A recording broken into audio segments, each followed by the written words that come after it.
आत्म भाव न भावता जीव लहे केवल ज्ञान रे।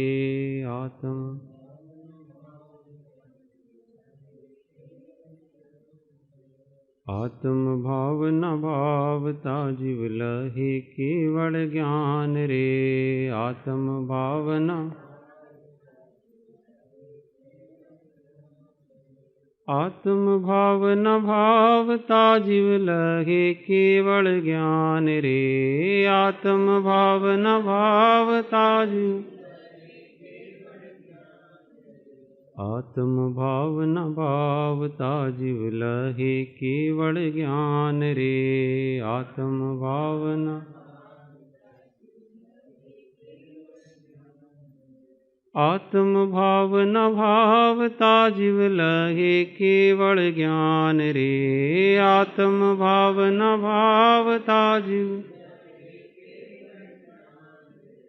आत्म भाव न भावता जीव लहे केवल ज्ञान रे। आत्म भाव जीव लहे केवल ज्ञान। ओम महादेव्याः कुक्षिरत्नम् शब्दजितर्वात्मजं राजचन्द्रमहं वन्दे तत्त्वलोचनदायकं प्रभु तत्त्वलोचनदायकम्।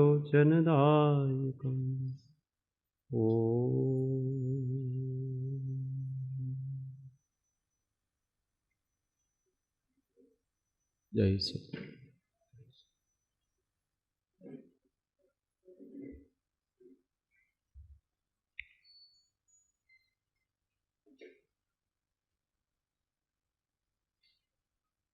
સંકિત પર્વનો ચતુર્દિવસ આજે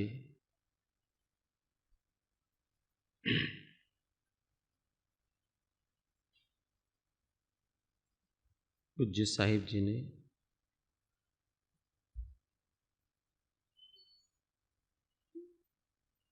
આત્મ સાક્ષાત્કાર દિવસ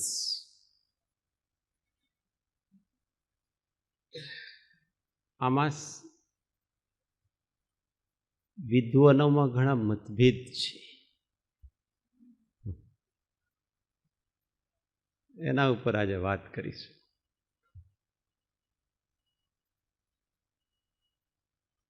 કોઈ એમ માને કે કોઈ આત્મજ્ઞાનનો દિવસ ન હોય, એ કોઈ એવી વસ્તુ નથી કે કોઈ એક ક્ષણે પ્રગટ થાય.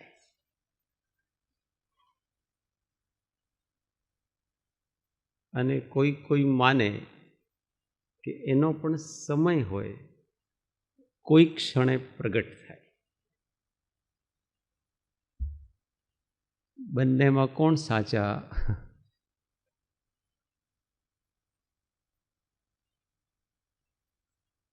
તો આગમ ચક્ષુ સાહુ, સાધુ પુરુષોના ચક્ષુ છે, જોવાની આંખો શું છે? આગમ છે. આગમ અનુસાર આગમમાં આ વાતને કેવી રીતે લીધી છે? કોઈ એમ કે મને આવા પ્રકારનો અનુભવ થયો, આ છે પેલું છે, તો આ બધાને કંઈક ને કંઈક સ્ફુરણા થતી જ હોય, એટલે કોઈ પ્રમાણભૂત નથી. પણ આગમમાં જે પ્રકારથી કીધું છે તે પ્રકારથી એનો લક્ષણ હોય તો વાત સાચી. આપણો અનુભવ તે ગુરુઓને પાછળની પરંપરા છે, એ પરંપરા અનુસાર પણ મળતું આવવું જોઈએ. નિરાલો કોઈનો અનુભવ હોતો નથી, અલગ. બધાનો અનુભવ એક સરખો હોવો જોઈએ. ને પૂર્વકાળમાં જે મહાપુરુષો એ પંથ ઉપર ચાલે એમના અનુભવ, આપણો અનુભવ એને એ સેમ હોવો જોઈએ. તો સમ્યક દર્શન કોઈ એક સમયમાં ઉત્પન્ન થાય છે કે નહીં? તો એમાં આગમ શું કહે છે કે સમ્યક દર્શન કોઈ એક સમયમાં ઉત્પન્ન થાય છે. પ્રથમોપશમ સમ્યક્ત્વ એ કોઈ એક પર્ટિક્યુલર સમયમાં જ થાય. એનો પ્રયત્ન ઘણા લાંબા કાળ સુધી હોય છે. પણ આગ્યા જઈએ नहीं आगे आ जाइए. आपका कुछ पैकिंग बाकी हो तो आप कराओ, 4 बजे तक चलेगा, फिर 4 से 5 आप. तो प्रथमोपशम सम्यक्त्व का जो समय होता है वो कोई एक पर्टिकुलर समय है. अनादि काल से जीव को जो विशुद्धि नहीं हुई वो विशुद्धि उस समय उसको उस मिथ्यात्व ग्रंथि के समूल नाश होने से होती.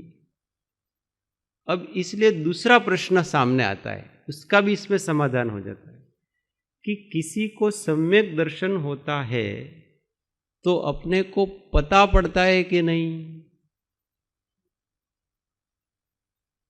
किसी को सम्यक दर्शन हो तो अपने को पता पड़ेगा कि नहीं. अच्छा, पता पड़ता है ऐसा जो मानते हैं वो जरा हाथ ऊंचा करो. अपने को स्वयं को, क्योंकि इसमें दो मत है. कोई कोई ऐसा कहते हैं कि वो तो भगवान जाने कि सम्यक दृष्टि हुआ कोई. हाँ, तो इतनी विशुद्धि होती है तो वो विशुद्धि का पता अनुभव कौन करेगा? आत्मा तो कम से कम करेगा ही करेगा. और उसकी जाति मिथ्यात्व के रहते हुए जो विशुद्धि होती है, वैसे विशुद्धि तो शुभ भावों से भी होती है. जैसे जैसे आप तत्व विचार करते जाएंगे तो अच्छे पवित्र भाव होते ही है. परंतु मिथ्यात्व ग्रंथि जाने के बाद जो विशुद्धि होती है, उस समय की जो विशुद्धि है, उसकी जाति और इसकी जाति में बहुत फर्क है. दिन रात का अंतर. वो कैसे पता पड़ेगा दिन रात का अंतर है? तो उसकी जो श्रद्धा है, अब उसको कोई नहीं डिगा सकता. अब उनको किसी के सर्टिफिकेट की जरूरत नहीं, क्योंकि प्रत्यक्ष प्रमाण है.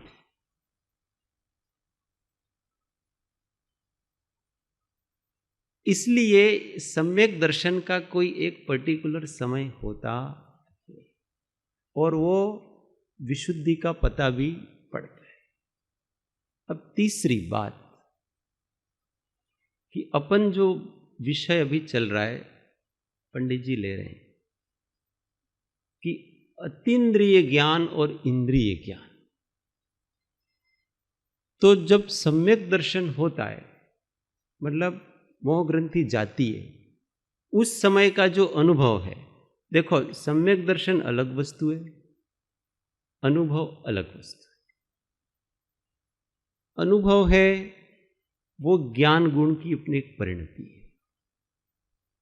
सम्यक दर्शन है वो प्रतीति श्रद्धा गुण की एक परिणति है. दोनों चीज पर होती दोनों आत्मा कोई अलग अलग वस्तु तो है.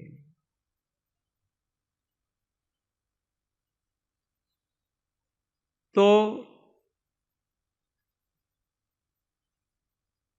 उस समय अपने पास वो इंद्रिय ज्ञान है कि अतीन्द्रिय ज्ञान?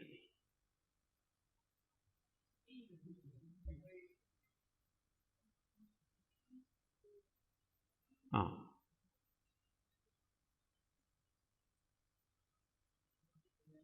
अपने पास. अच्छा, इंद्रिय ज्ञान कौन कौन से हैं? जो इंद्रियों से होते हैं। मति ज्ञान और शुद्ध ज्ञान किससे होता है? मन से होता है। और आत्मा अतीन्द्रिय वस्तु की पकड़ कौन से ज्ञान से होती है?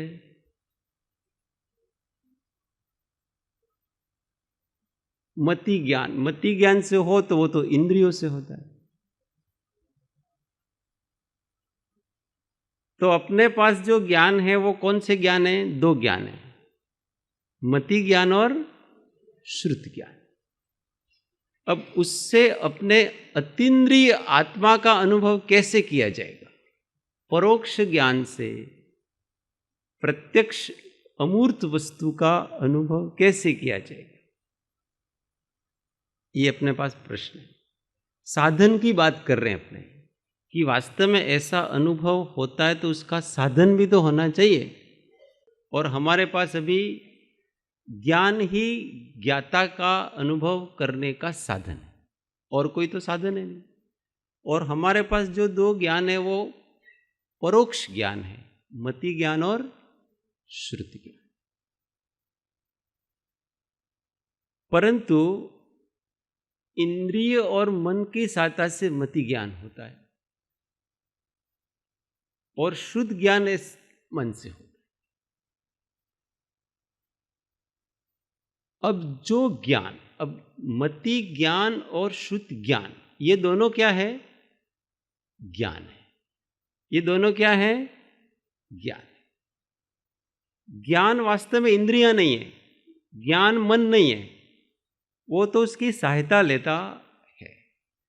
परंतु ये दोनों ज्ञान तो रहे,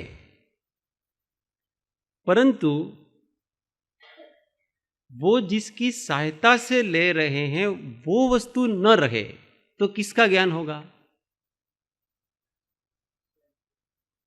जैसे अभी मेरी आंख है और आंख का विषय क्या है?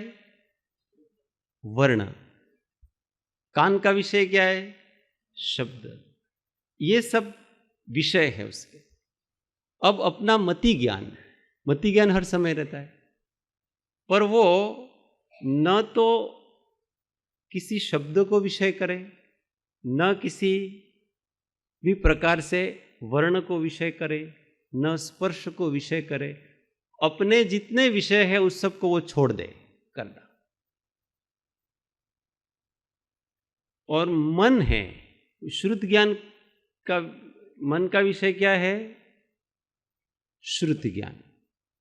अब वो जो श्रुत ज्ञान है वो मन जिस प्रकार से विकल्प करता है, मन का काम क्या है?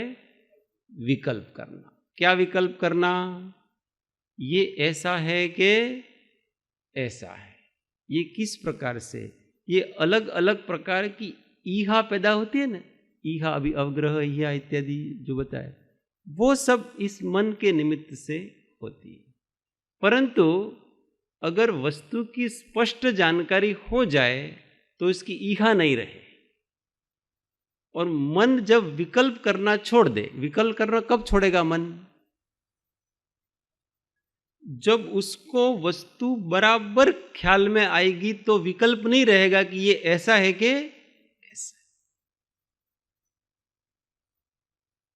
तो जब मति ज्ञान और शुद्ध ज्ञान ये दोनों अपने जब बाह्य विषय को छोड़ते हैं, तब इंद्रियां और मन रहते हुए भी वो इंद्रियों के विषय को विषय नहीं करते हैं। मन अपना काम करना छोड़ देता है, इंद्रियां अपना काम करना छोड़ देती हैं।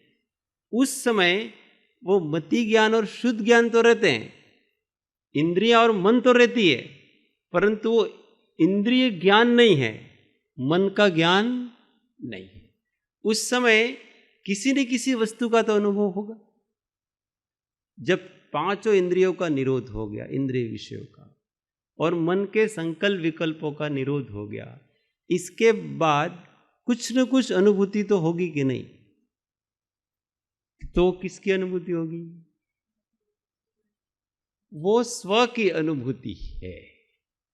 इस प्रकार का प्रोसेस ये मोक्ष मार्ग प्रकाशक के अंत में वो रहस्यपूर्ण चिट्ठी में इस प्रकार से बताया, और प्रवचन सार में भी इसी प्रकार से कि आत्माभिमुख मति ज्ञान और शुद्ध ज्ञान।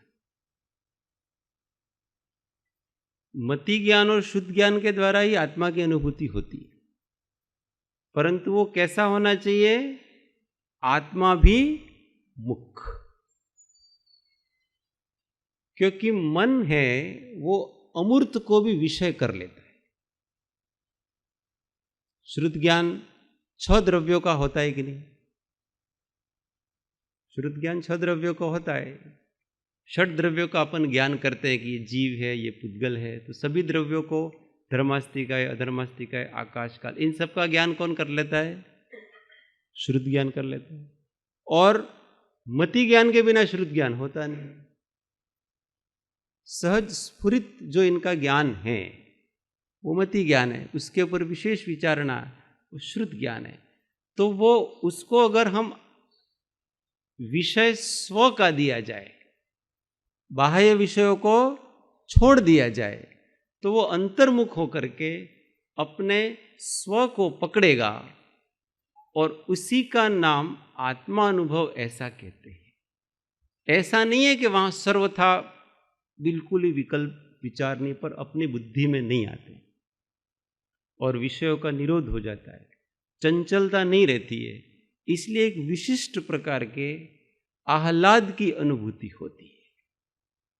उसमें उपयोग भी पूरा का पूरा अंतर्मुख होता, ये समाधि काल में होता है। ऐसे तुम्हारा क्या प्रश्न?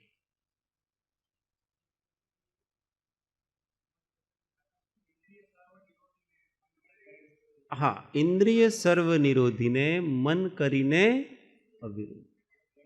क्षणभर जोता जे दिसे ते परमात्मा, वो परमात्मा का स्वरूप। तो ये तरीका है। अब ऐसी कौन सी वस्तु है कि जिसका विचार, देखो ये सब विचार से होगा, क्योंकि अपने ये पत्रांक के हिसाब से ही चल रहे हैं अपन, सारा विचार के द्वारा होगा। ऐसा कौन सा विचार है कि जिससे मति ज्ञान और शुद्ध ज्ञान आत्माभिमुख हो? विचार तो अपने दिन भर चलते हैं, कुछ न कुछ। क्या पकड़ाएं उसको कि इंद्रिय विषय छूट जाए और विकल्प भी छूट जाए? ऐसी क्या वस्तु इसको पकड़ाई जाए तो अपने आप उसको वो छूट जाए उसको? क्योंकि उपयोग को कोई न कोई वस्तु उसकी पकड़ में आनी चाहिए, नहीं तो वो विकल्पों में उलझेगा। तो जहां विकल्प होने की संभावना नहीं है, ऐसी वस्तु को ऐसी वस्तु के विचार से वो पकड़ेगा। अब ऐसी कौन सी वस्तु है कि देखो, ज्ञान होता है ना, ज्ञान वो हमेशा जानता है, परंतु वो ज्ञेय के अनुसार उस समय का ज्ञान भी नष्ट हो जाता है। जैसे हमने एक समय में चिड़िया को जाना, अब वो चिड़िया का ज्ञान पूरा हुआ, अब हमने कौवे को जाना, फिर हमने कबूतर को जाना। ये जाना और जान करके वो ज्ञान भी उस समय खत्म हो रहा है, वो ज्ञान की पर्याय भी उस समय खत्म होगी, और वो ज्ञेय भी उस समय, तो ये बाहर के ज्ञेय तो बदलते ही रहेंगे और उसके साथ साथ ज्ञान भी बदलता ही रहेगा। ये उपयोग विशेष है, वो हमेशा बदलता रहता है। अब उसको ऐसी कौन सी वस्तु की दृष्टि दी जाए कि जो बदलती नहीं, तो इसकी चंचलता खत्म होगी। हमको क्या खत्म करना है? चंचलता खत्म करनी है उपयोग में, कि अभी ये जाना, अभी वो जाना। अब ज्ञेय तो बदलते रहेंगे, बदलते हुए ज्ञेयों में भी उसको उस वस्तु पर केंद्रित होना है कि वो चंचल न हो। अगर उसकी तरफ ध्यान जाएगा तो विकल्प आते रहेंगे, चंचलता बढ़ती रहेगी। इसलिए जो नहीं बदलता है उसकी तरफ अगर उपयोग ढले तो वो स्थिर रहता है, बाकी तो सब आता जाता रहेगा। कितने विचार आते जाते, परंतु कभी विचारक का विचार किया कि विचार आते कहां से और जाते कहां से? विचारक नहीं बदलता है, विचार बदलता है। स्रोत है वो नहीं बदल रहा है, समुद्र नहीं बदल रहा है, तरंगे बदलती है।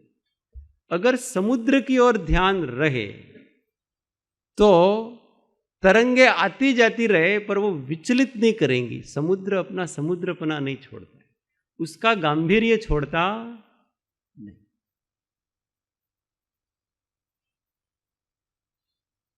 कई समय तक साधक ऐसा अभ्यास करता है।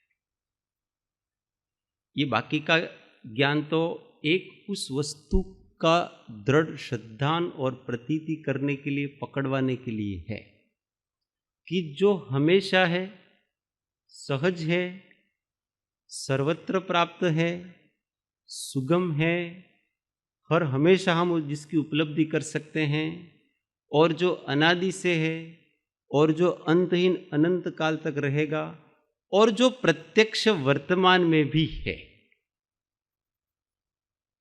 नहीं तो हमारा उपयोग कहां टिकेगा?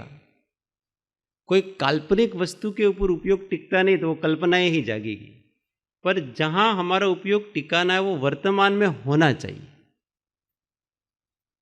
तो अपने पास ऐसा क्या है जो हमेशा रहता है?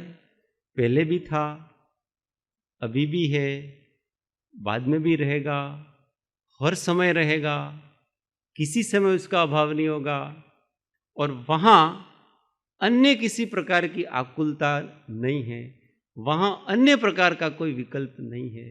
ऐसी वस्तु को पहले निर्णय करना पड़ता है, फिर उसका साधक अभ्यास करता है। बाकी का जितना ज्ञान है, षड द्रव्यों का ज्ञान, सप्त तत्वों का ज्ञान, ये सब ये सारा का सारा ज्ञान करके वो केंद्र पे आता है कि इन सब में अविनाशी ज्ञान, अविनाशी वस्तु क्या है। और फिर धीरे धीरे उसका निर्णय करता है वो। फिर विचारों की दिशा को वो जो सहजात्म स्वरूप है उसकी ओर ढालता है। हर एक क्रिया करते समय, पढ़ते समय भी, पूजा करते समय भी, और भी ध्यान में भी वही। हर वस्तु में वो जो हमेशा टिका रहता है वो सहजात्म स्वरूप। ऐसा करते करते करते करते उसकी एक आदत पड़ जाती है। फिर उसकी बाहर का कुछ भी होता रहे पर भीतर की शांति भंग नहीं होती। और इस प्रकार के अभ्यास से दर्शन मोहनीय का अनुभव इतना अधिक मंद पड़ता है, इतना अधिक कम होता है, इतना अधिक कम होता है, इस प्रकार के प्रयोग से। ये इसको कहते हैं अपने ज्ञान स्वभाव का अभ्यास कर। तो ये ज्ञान स्वभाव का अभ्यास है, चैतन्य स्वभाव का अभ्यास है।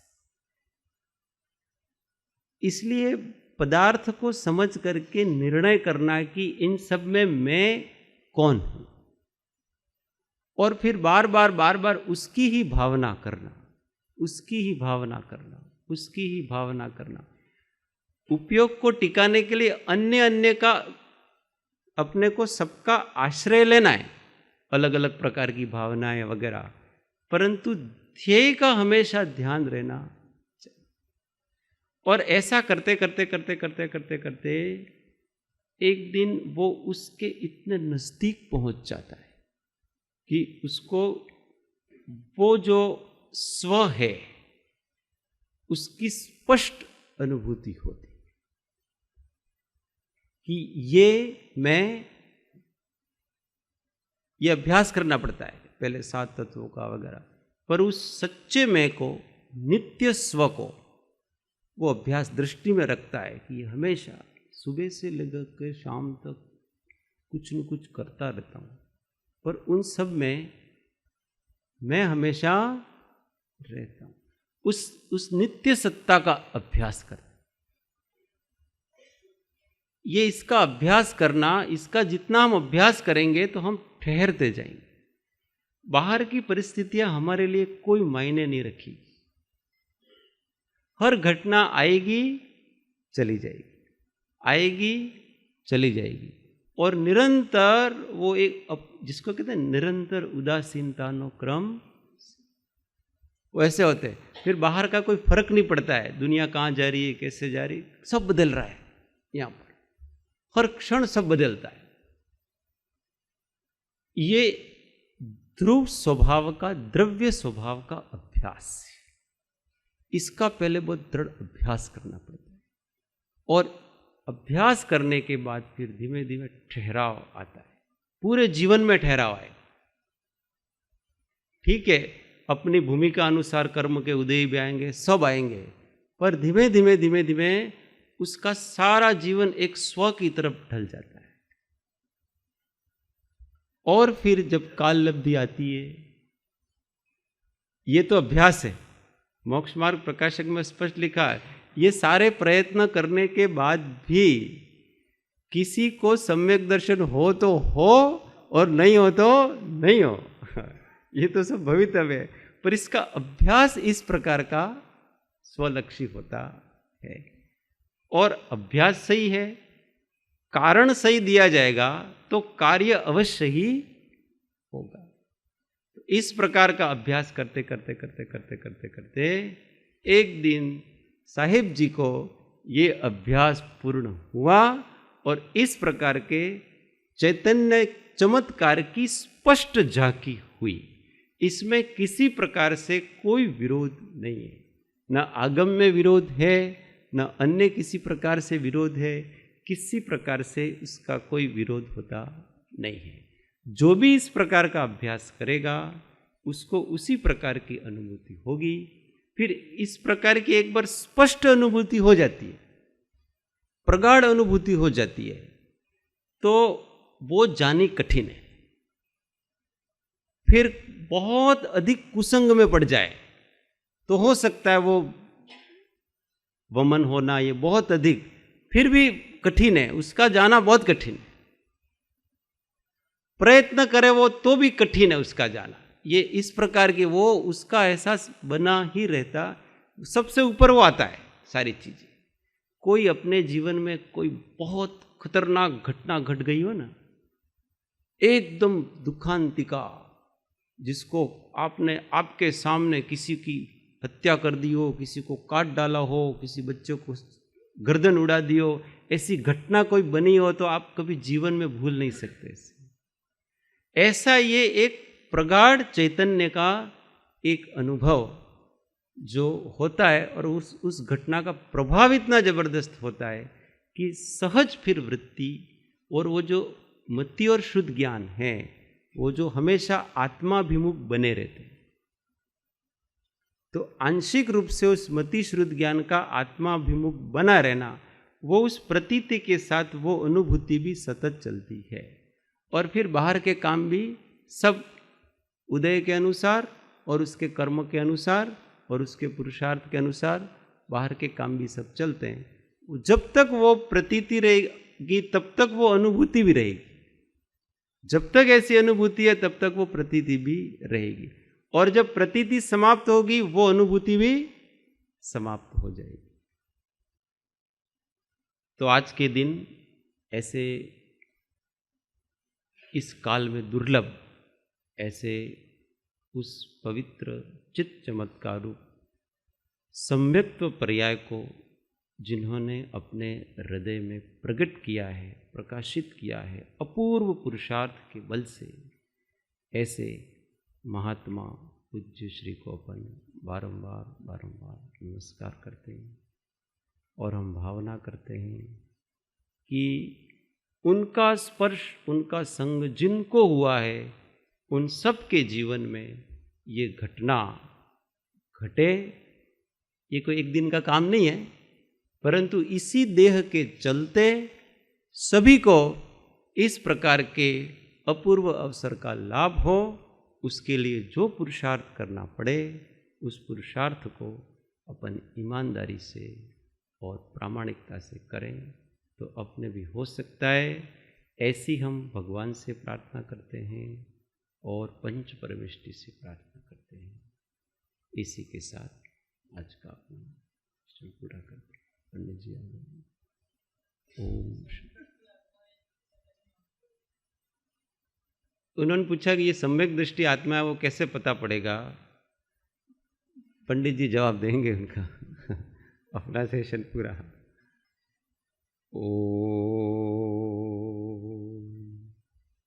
शांति शांति शांति।